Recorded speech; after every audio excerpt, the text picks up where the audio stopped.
जय बद्री विशाल दोस्तों, आज हम बात करेंगे जिन्होंने कभी गरीब अमीर का भेदभाव नहीं किया और हमेशा मित्रों को उच्च दर्जा दिया है। जी हाँ, हम बात कर रहे हैं भगवान श्री कृष्ण की। श्री कृष्ण के गरीब सखा सुदामा जी की रोचक कहानी। भगवान श्री कृष्ण के कई मित्र थे, उन्हीं में से एक सुदामा के बारे में जानते हैं खास बातें। उज्जैन अवंतिका में स्थित ऋषि सांदीपनि के आश्रम में बचपन में भगवान श्री कृष्ण और बलराम पढ़ते थे। वहां उनके कई मित्रों में से एक सुदामा भी थे। सुदामा श्री कृष्ण के खास मित्र थे। वे एक गरीब ब्राह्मण के पुत्र थे। सुदामा और श्री कृष्ण आश्रम से भिक्षा मांगने नगर में जाते थे। आश्रम में आकर भिक्षा गुरु माँ के चरणों में रखने के बाद ही भोजन करते थे। परंतु सुदामा को बहुत भूख लगती थी, तो वे चुपके से कई बार रास्ते में ही आधा भोजन चट कर जाते थे। एक बार गुरु माँ ने सुदामा को चने देकर कहा कि इसमें से आधे चने श्री कृष्ण को भी दे देना और तुम दोनों जाकर जंगल से लकड़ी बिन लाओ। फिर दोनों जंगल में लकड़ी बिनने चले गए। वहां बारिश होने लगी और तभी दोनों एक शेर को देखकर वृक्ष पर चढ़ जाते हैं। ऊपर सुदामा और नीचे श्री कृष्ण। फिर सुदामा अपने पल्लू से चने निकालकर चने खाने लगता है। चने खाने की आवाज सुनकर श्री कृष्ण कहते हैं, अरे ये कटकट की आवाज कैसी आ रही है? कुछ खा रहे हो क्या? सुदामा कहता है, नहीं, ये तो सर्दी के मारे मेरे दांत कटकटा रहे हैं। ये सुनकर श्री कृष्ण कहते हैं, अच्छा, बहुत सर्दी लग रही है क्या? सुदामा कहता है, हाँ। ये सुनकर श्री कृष्ण कहते हैं कि मुझे भी बहुत सर्दी लग रही है। सुना है कि कुछ खाने से शरीर में गर्मी आ जाती है, तो लाओ वो चने जो गुरु माता ने हमें दिए थे, दोनों बांटकर खा लेते हैं। ये सुनकर सुदामा कहता है, चने कहाँ है? वो तो पेड़ पर चढ़ते समय ही मेरे पल्लू से नीचे कीचड़ में गिर गए थे। ये सुनकर श्री कृष्ण समझ जाते हैं और कहते हैं, ओ, ये तो बहुत बुरा हुआ। ये सुनकर नीचे की डाल पर बैठे भगवान श्री कृष्ण अपने चमत्कार से हाथों में चने ले जाते हैं और ऊपर चढ़कर सुदामा को देकर कहते हैं कि पेड़ पर फल तो नहीं, लेकिन मेरे पास ये चने हैं। सुदामा कहते हैं, ये तुम्हारे पास कहाँ से आए? तब कृष्ण कहते हैं कि वो मुझे भूख कम लगती है ना। जब पिछली बार गुरु माता ने जो चने दिए थे वह अब तक मेरी अंटी में बंधे हुए थे, ले लो, अब जल्दी से खा लो। ये सुनकर सुदामा कहता है, नहीं नहीं, मैं इसे नहीं ले सकता। तब श्री कृष्ण पूछते हैं, क्यों नहीं ले सकते? सुदामा रोते हुए कहता है कि क्योंकि मैं इसका अधिकारी नहीं हूँ और मैं तुम्हारी मित्रता का भी अधिकारी नहीं हूँ। मैंने तुम्हें धोखा दिया है कृष्ण, मुझे क्षमा कर दो। कृष्ण कहते हैं, अरे, जिसे मित्र कहते हो उससे क्षमा मांगकर उसे लज्जित न करो मित्र। इसी प्रकार एक बार श्री कृष्ण सुदामा को वचन देते हैं कि मित्र, जब भी तुम संकट में खुद को पाए तो मुझे याद करना, मैं अपनी मित्रता जरूर निभाऊंगा। बलराम और श्री कृष्ण को आश्रम में भिन्न भिन्न कार्य करते थे। एक बार श्री कृष्ण, बलराम और सुदामा भिक्षा मांगने के लिए जाते हैं। एक द्वार पर खड़े होकर तीनों भिक्षामदेही कहते हैं, तो एक महिला अपनी बेटी के साथ भिक्षा लेकर बाहर आती है और कहती है, ब्रह्मचारियों आ जाने में बहुत देर कर दी। ये सुनकर श्री कृष्ण कहते हैं, माता, आज सारे आश्रम में सफाई करनी थी, बहुत काम था, इसलिए विलंब हो गया। आपको प्रतीक्षा करनी पड़ी, उसके लिए क्षमा करें। ये सुनकर वह महिला कहती है, अरे क्षमा कैसी?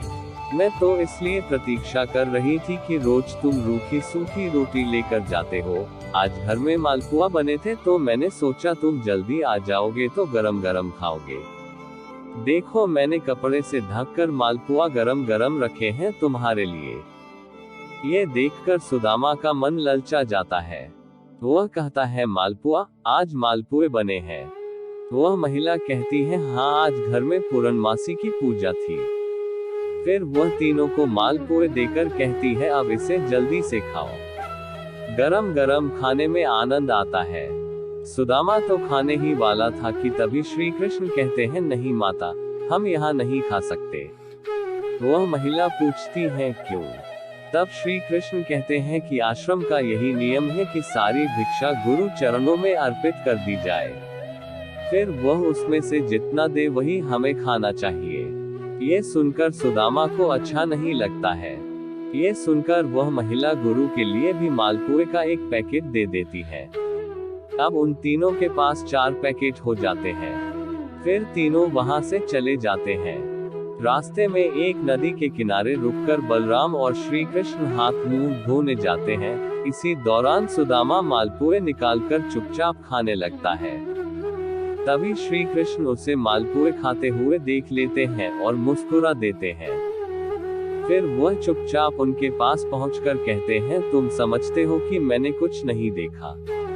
तभी सुदामा पत्तल को मोड़कर मालपुए को ढक देता है और कहता है, नहीं नहीं, मैं तो कुछ भी नहीं खा रहा हूँ। तब श्री कृष्ण कहते हैं, देखो झूठ बोलना पाप है।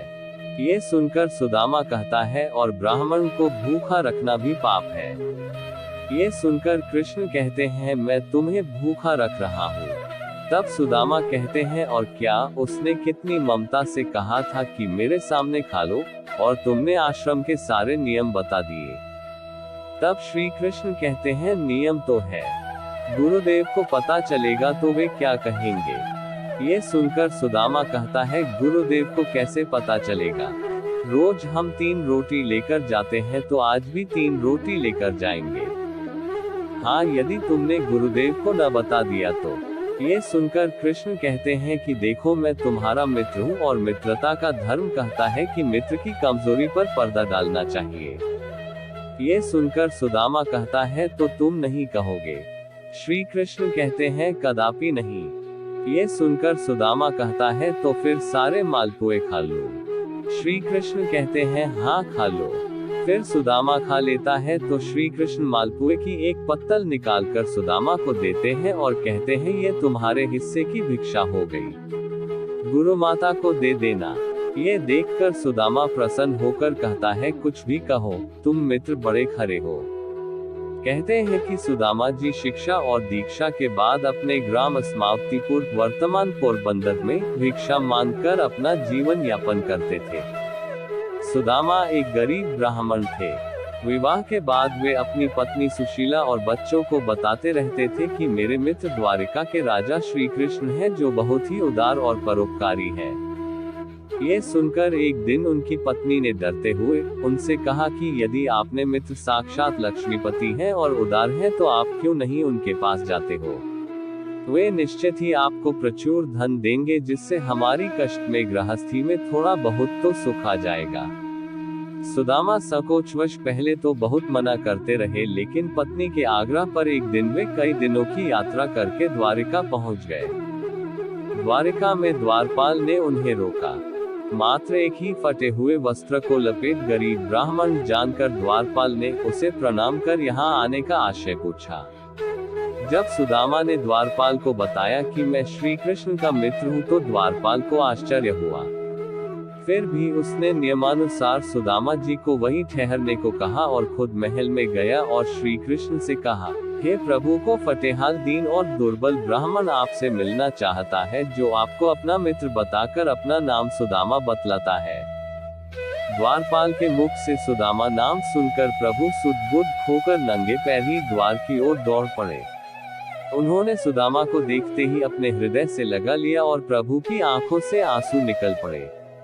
वे सुदामा को आदरपूर्वक अपने महल में ले गए।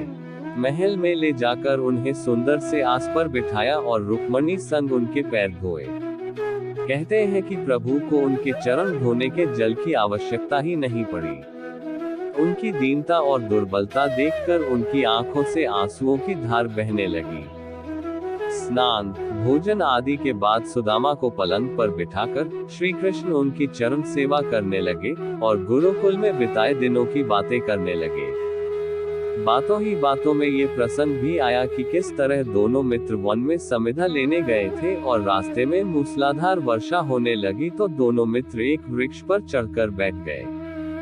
सुदामा के पास एक पोटली में दोनों के खाने के लिए गुरु माता के दिए कुछ चने थे, किंतु वृक्ष पर सुदामा अकेले ही चने खाने लगे। चने खाने की आवाज सुनकर श्री कृष्ण ने पूछा कि क्या खा रहे हैं सखा। सुदामा ने ये सोचकर झूठ बोल दिया कि कुछ चने कृष्ण को भी देने पड़ेंगे। उन्होंने कहा, कुछ खा नहीं रहा हूँ, ये तो ठंड के मारे मेरे दांत कड़कड़ा रहे हैं। इस प्रसंग के दौरान ही श्री कृष्ण ने पूछा, भाभी ने मेरे लिए कुछ तो भेजा होगा। सुदामा संकोचवश एक पोटली छिपा रहे थे। भगवान मन में हंसते हैं कि उस दिन चने छिपाए थे और आज तंदुल छिपा रहा है। फिर भगवान ने सोचा कि जो मुझे कुछ नहीं देता, मैं भी उससे कुछ नहीं देता, लेकिन मेरा भक्त है तो अब इससे छीनना ही पड़ेगा। तब उन्होंने तंदुल की पोटली छीन ली और सुदामा के प्रारब्ध कर्मों को क्षीण करने के हेतु तंदुल को बेहद चाव से खाया था। फिर सुदामा ने अपने परिवार आदि के बारे में तो बताया, लेकिन अपनी दरिद्रता के बारे में कुछ नहीं बताया। अंत में प्रभु ने सुदामा को सुंदर शैया पर सुलाया। फिर दूसरे दिन भरपेट भोजन कराने के बाद सुदामा को विदाई दी, किंतु विदाई के दौरान उन्हें कुछ भी नहीं दिया। रास्ते भर सुदामा सोचते रहे कि हो सकता है कि उन्हें इसी कारण से धन नहीं दिया गया होगा कि कहीं उनमें अहंकार न आ जाए। यह विचार करते करते सुदामा अपने मन को समझाते हुए जब घर पहुंचे तो देखा, उनकी कुटिया के स्थान पर एक भव्य महल खड़ा है और उनकी पत्नी स्वर्णाभूषणों से लदी हुई तथा सेविकाओं से घिरी हुई है। ये दृश्य देखकर सुदामा की आंखों से आंसू निकल आया और वे सदा के लिए श्री कृष्ण की कृपा से अभिभूत होकर उनकी भक्ति में लग गए। जय श्री कृष्णा। अगर आपने चैनल को सब्सक्राइब नहीं किया तो चैनल को सब्सक्राइब करें ताकि आगे की स्टोरी सुनने के लिए आपको नोटिफिकेशन मिल सके।